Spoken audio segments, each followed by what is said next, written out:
Bien-aimés dans les Seigneurs, Shalom, nous sommes dans la joie de vous retrouver encore dans votre émission préférée qui a pour objectif communiquer la pensée de Dieu à ceux qui sont assoiffés de ces dieux puissants, ceux qui travaillent jour et nuit pour leur destinée, ceux-là qui pensent, qui croient que ils ont été appelés pour marquer cette génération et les générations d'après eux sur cette terre des hommes. Ceux-là qui pensent que l'Éternel compte sur eux, ceux-là qui pensent que l'Éternel les a mis sur la terre, pas pour être des hommes ordinaires, des femmes ordinaires, mais pour impacter leur environnement en ces temps-ci. Nous voulons encore, comme toujours, rappeler, bien-aimés dans les Seigneurs, quelles que soient les choses que vous allez devoir découvrir qui vont vous encourager par rapport à ce message, n'oubliez pas que nous avons une alliance avec le Seigneur, celle de nous rappeler chaque jour qu'il revient bientôt. Jésus-Christ revient bientôt et cela n'est pas une blague, cela n'est pas un jeu, c'est une vérité. Il revient bientôt. Regardez tout autour de nous tous les signes annonciateurs, tous ces événements qui sont en train de nous révéler, nous rappeler, nous éveiller, je veux dire, qui est en train d'attirer notre attention sur les signes du temps de la fin.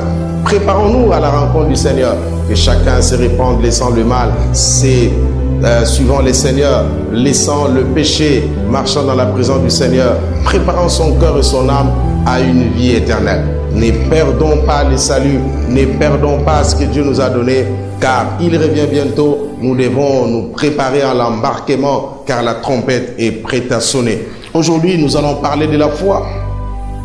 La foi est la seule main que l'homme possède pour prendre tout ce que Dieu lui donne par la grâce. La foi est la seule main avec laquelle nous recevons tout ce que Dieu nous donne par la grâce. C'est seulement par la foi que nous accédons à toutes les grâces que Dieu nous donne par son amour. Celui qui n'a pas de foi ne peut rien attendre du Seigneur. D'ailleurs, il est écrit, celui qui doute n'attend rien du Seigneur. Bien-aimé dans le Seigneur, qu'est-ce qui manque? Qu'est-ce qui t'empêche de vivre la main de Dieu? Qu'est-ce qui fait que les autres sont en train d'exceller, les autres sont en train de témoigner? Toi, tu continues à dire que ce n'est pas le temps de Dieu. Quand est-ce que tu vas expérimenter ce que Dieu veut faire dans ta vie? Qu'est-ce que tu entends par les temps de Dieu? Même si nous disons que ce n'est pas ta saison, mais le fait que cela ne soit pas ta saison ne veut pas dire que Dieu n'agit pas. Nous allons revenir un jour expliquer ce qu'on entend par la saison de la visitation. Parce qu'il arrive que beaucoup de gens pensent que pour avoir échoué une ou deux fois, il ne réussira plus jamais. Parce qu'on lui a dit, ah, tu as raté ta saison. Tu avais raté ta saison, je suis désolé. Et beaucoup de gens se sont fait enterrer eux-mêmes parce que les gens leur avaient dit que leur temps était passé. Ils oublient que l'Éternel que nous servons est le Dieu des rattrapages. Il a dit, je vous restituerai les années qu'ont dévoré les sauterelles, nous y reviendrons.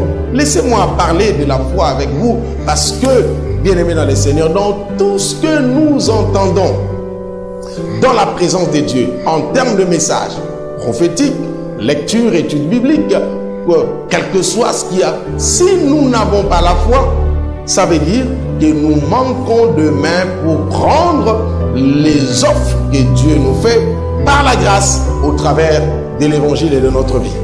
Sans la foi, il n'y a pas de miracle. Sans la foi, il n'y a pas de témoignage. La Bible d'ailleurs déclare que celui qui ne croit pas ne doit pas s'attendre à quelque chose et que celui qui s'approche de Dieu doit croire qu'il existe, qu'il est le rémunérateur de ceux qui le cherchent. Et une histoire que nous connaissons tous, une des histoires que nous connaissons, que nous aimons tous, il s'agit de l'histoire de Lazare. Au chapitre 11e de Jean, au verset 40e, je vais lire là rapidement, la Bible déclare, Jésus lui dit, ne t'ai-je pas dit que si tu crois, tu verras la gloire? En lisant ce verset, nous comprenons que la gloire, elle est disponible pour tout le monde. La Bible dit, tout est possible à celui qui croit. Et rien n'est impossible à Dieu. C'est aussi simple que cela. La foi, c'est tout ce dont nous avons besoin. Beaucoup de gens, aujourd'hui, s'ils n'arrivent pas à expérimenter la faveur de Dieu, ce n'est pas parce que ce n'est pas leur saison. Qu'est-ce que vous entendez par saison? Si ce n'est pas votre saison, pourquoi vous respirez? Si ce n'est pas votre saison, pourquoi l'Éternel continue à vous donner la vie sur la terre des hommes? Il fallait que vous restiez mort, immobilisé quelque part, jusqu'au temps où la saison va venir. Il ne faut pas tout effacer au nom de la saison. Là aussi, il y a un problème. Comme je disais, nous allons revenir parler de la visitation de Dieu et de la saison de la visitation. Cet homme, Lazare, qui était un ami de Jésus, considéré comme un des partenaires parce que sa famille est une famille qui soutenait l'Éternel. À chaque moment que Jésus passait par Béthanie, il restait là, il mangeait et il passait. Une famille connue par le Seigneur, connue de Dieu, connue du ciel. Et un jour, alors que Lazare était malade, Jésus venait de passer pour aller dans une autre ville. Ses sœurs ont envoyé des gens pour dire à Jésus, ton ami est malade. Écoutez-moi frère, ce n'est pas parce que vous avez quelques problèmes, vous êtes en train de traverser une zone d'ombre, que Jésus a cessé d'être votre ami. Ce n'est pas parce qu'il y a quelques événements malheureux qui ont surgi dans votre vie que vous allez perdre toute votre foi. La foi, c'est une semence divine. Elle n'est pas terrestre. La Bible déclare que la foi vient de ce qu'on entend. Et ce qu'on entend de la parole de Dieu. La Bible dit la foi vient, elle vient. C'est une semence divine. La foi, c'est croire à ce que Dieu est capable de faire dans sa vie. Je ne parle pas de croire à ce que Dieu a fait à Abraham. Non, je parle de ce que Dieu est capable de faire dans ta vie. Parce que beaucoup de gens croient que Dieu avait donné les enfants à Sarah. Beaucoup de gens croient que Dieu avait séparé la mer Rouge. Beaucoup de gens se battent même par rapport à ceux qui n'acceptent pas que Jésus-Christ était ressuscité. Mais quand il faut parler de leur propre vie, ils trouvent que Dieu était capable pour Abraham, mais il ne l'est pas pour moi. Dieu était puissant pour Sarah, mais il ne l'est pas pour moi. Ça, ce n'est pas la foi. Ici, par ce verset, nous comprenons une seule chose. La gloire de Dieu, elle est disponible et elle ne peut être activée et matérialisée que si l'homme fait sa part. Quelle est la part de l'homme? C'est de croire. Croire à quoi? Croire à ce que Dieu est, croire à ce qu'il t'a dit et croire à la mission qu'il t'a confiée.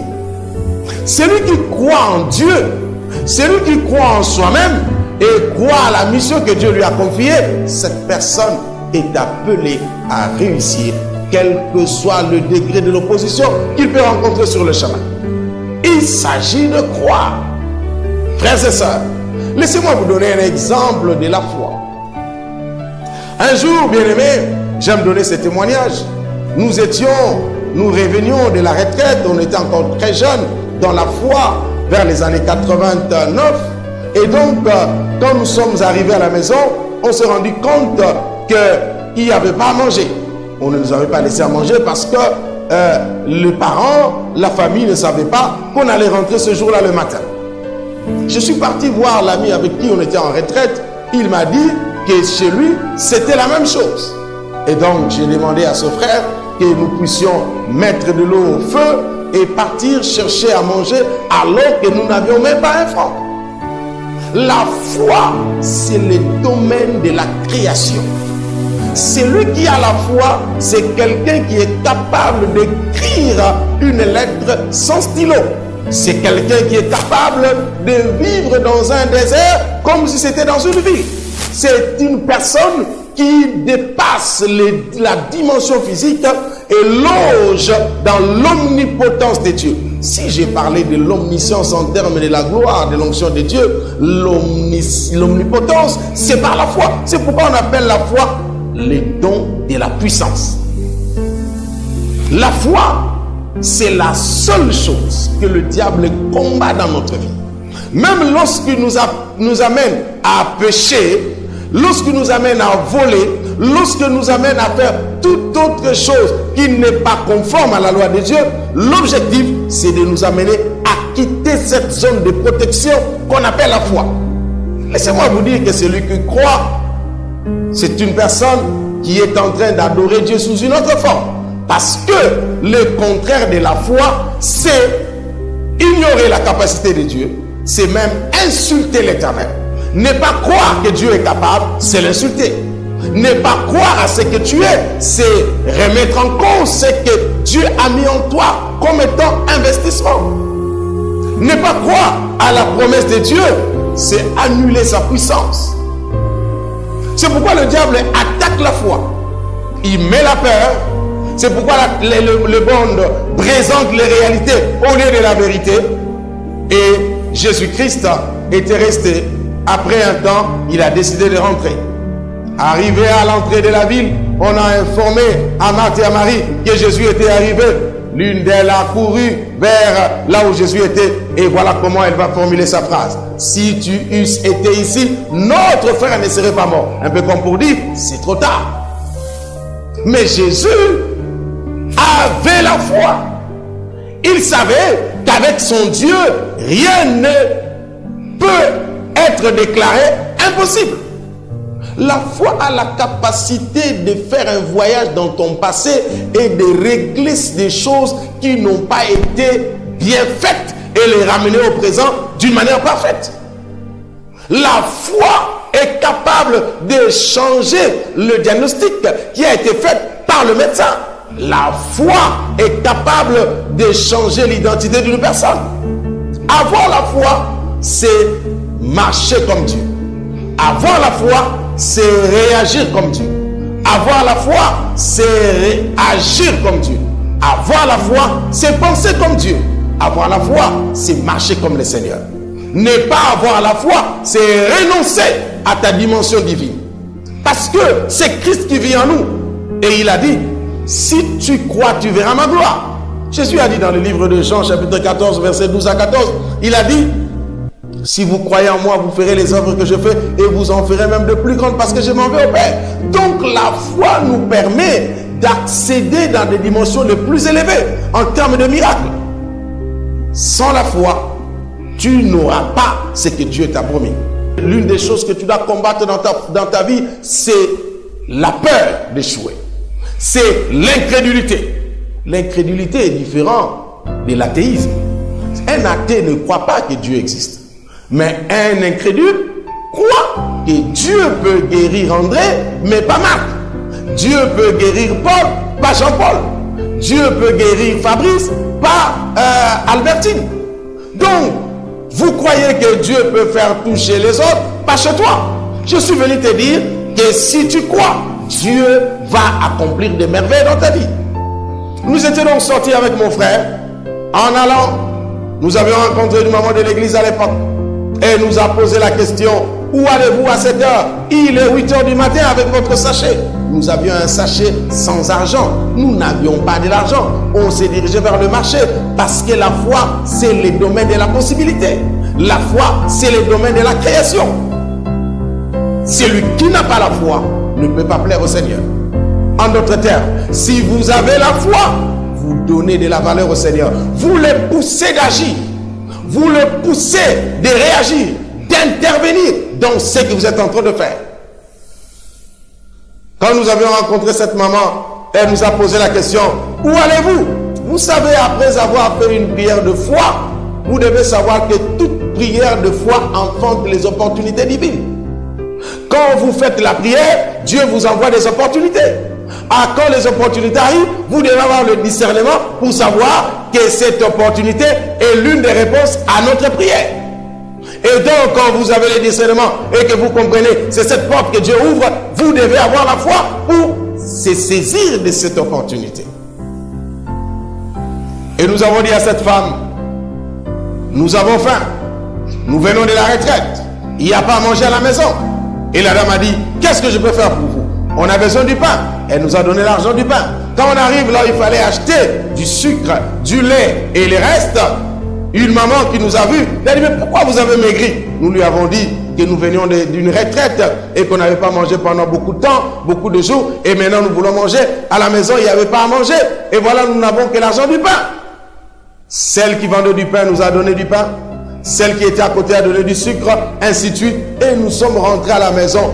non seulement avec du pain, non seulement avec du sucre, avec du lait et le reste, mais avec de l'argent qu'on nous avait donné pour acheter du pain. Parce qu'on n'en a plus acheté. On n'en avait plus acheté. Pourquoi? C'est la foi. La foi, c'est le domaine de la création. C'est lui qui veut créer là où le monde n'a rien fait, ne doit utiliser que la foi.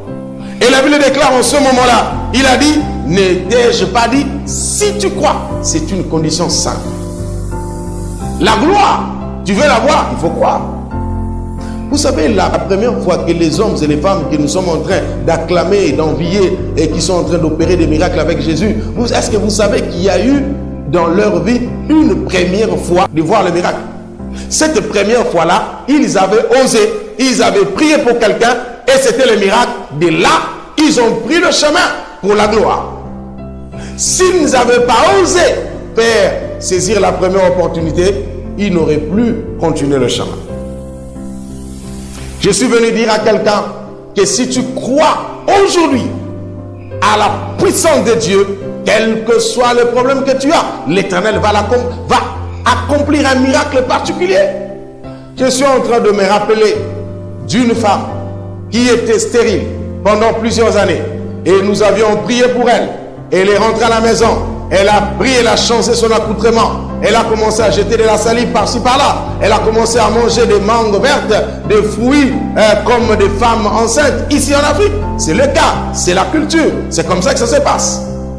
Son mari lui a dit, qu'est-ce qui se passe? Elle dira, le pasteur avait prié pour moi et elle m'a dit que je serai enceinte, je serai déjà enceinte parce que la malédiction de la stérilité est déjà partie. Ce monsieur a amené sa femme consulter le médecin.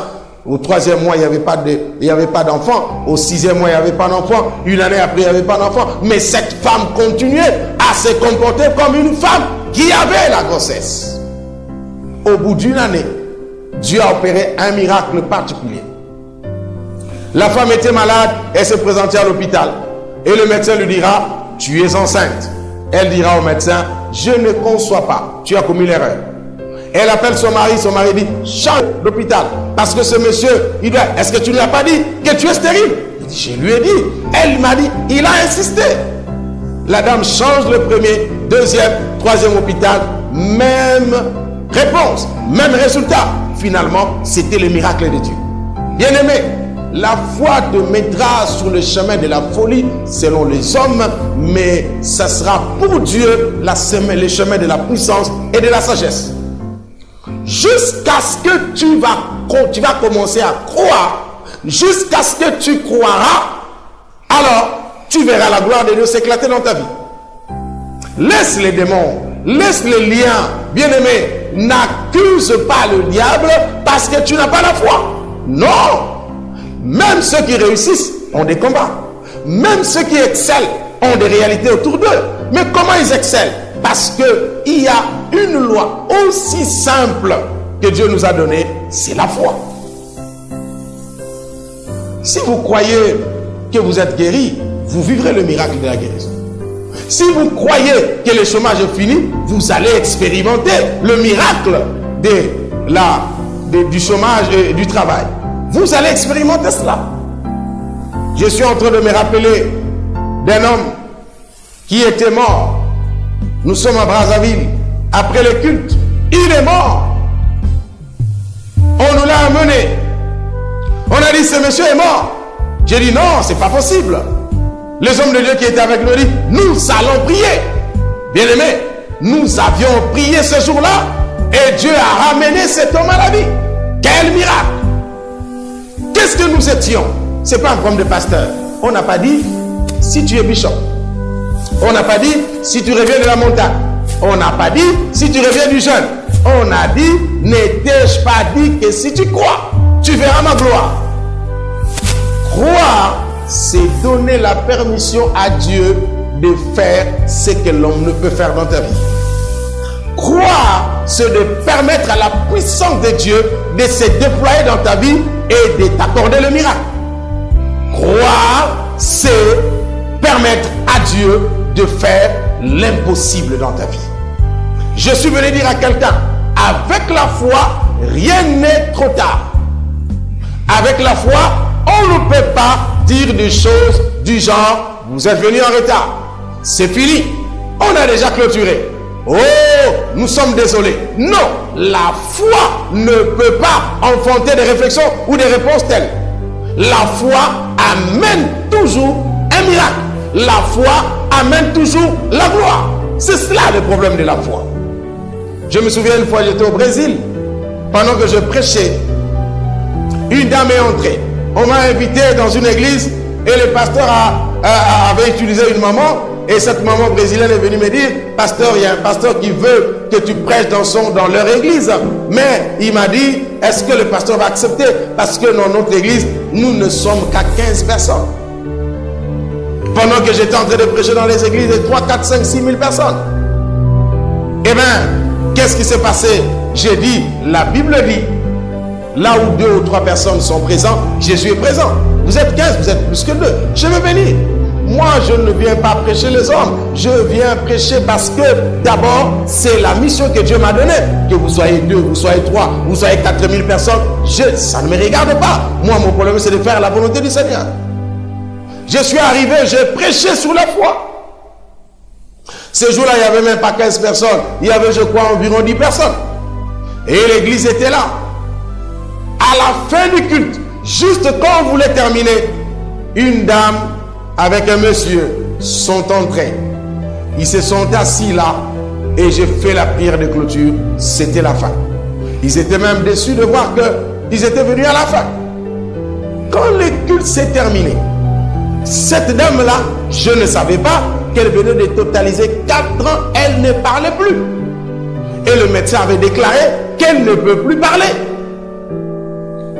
Juste à la fin du culte, alors que ceux qui l'avaient invité s'approchaient d'elle pour lui dire qu'ils étaient venus en retard et que le culte venait de se terminer, et elle qui avait l'habitude de parler avec des gestes, tout d'un coup, un miracle s'est produit sans que cette personne ait reçu une imposition de main. Les mots sont sortis, les paroles sont sorties de sa bouche. Et bien aimé, ce culte qui était arrivé à sa fin s'est transformé au début d'un autre culte. Parce que tout le monde les connaissait dans le quartier. Vous allez me dire, mais elle a cru en quoi? Non, moi j'avais cru et j'avais dit, aujourd'hui Dieu va opérer des miracles. Parce que j'avais cru, Dieu a intervenu dans la vie de cette femme. Si vous qui me regardez en ce moment, vous avez perdu la foi, moi je viens vous dire, au nom de la foi que j'ai en mon Dieu, ton problème peut aujourd'hui prendre fin. Et Dieu est capable de faire entrer dans une autre saison. La saison des miracles et des témoignages. Je déclare donc le miracle dans ta vie. Parce que moi je crois que rien n'est impossible à Dieu. Je crois fermement. Les témoignages, j'en ai légion. J'en ai beaucoup. Je ne sais pas par où commencer. Je sais que mon Dieu est vivant. Même des choses que je n'ai pas encore aujourd'hui, je continue à croire qu'il me les donnera. J'ai la foi. Et j'aimerais, bien aimé, toi qui as perdu la foi, de savoir que Jésus-Christ est Seigneur et il est capable de changer toutes choses. Jésus est rentré, Lazare était déjà mort, on l'avait enterré. Sa sœur a dit, Lazare sent déjà. Ça veut dire que selon sur le plan humain, c'était trop tard, Jésus est venu en retard. Mais qui vous a appris que Dieu peut venir en retard? Le mot retard n'existe pas dans le dictionnaire de l'Éternel. La Bible déclare qu'il est le maître des temps et des circonstances. Il ne connaît pas le présent, ni le futur, ni le passé. Il est Dieu. Chez lui, tout est présent. Il n'y a pas de passé. Il n'y a pas de futur. Il connaît toutes choses. Donc, il ne peut pas venir en retard. Peut-être que tu penses qu'avec l'âge que tu as, tu ne peux plus faire telle chose. C'est faux. Tout est possible à celui qui croit. Tout est possible à celui qui croit. Je suis même convaincu qu'après cet enseignement, tu vas appliquer ta foi et tu seras la première personne à m'envoyer un témoignage de ce que l'Éternel va faire. L'Éternel est Dieu. Jésus arriva, il leva les mains et dit, je te rends grâce parce que je sais que tu m'exauces toujours. Voilà comment un homme qui a la foi fait ses prières. Il n'a pas commencé à crier comme nous, sautillant, chassant les démons. il a dit, je sais que tu m'exauces toujours. La Bible dit, Jésus-Christ est le consommateur de la foi. La Bible nous apprend que malgré l'âge avancé de Sarah, elle a cru que celui qui a fait la promesse est fidèle. Parce qu'elle a cru à 90 ans. Je dis bien 90 ans, cette femme avait conçu. Quel âge as-tu? Pourquoi penses-tu que l'Éternel est en retard dans ta vie? Il suffit de croire aujourd'hui et maintenant, tu verras ce qui va se passer.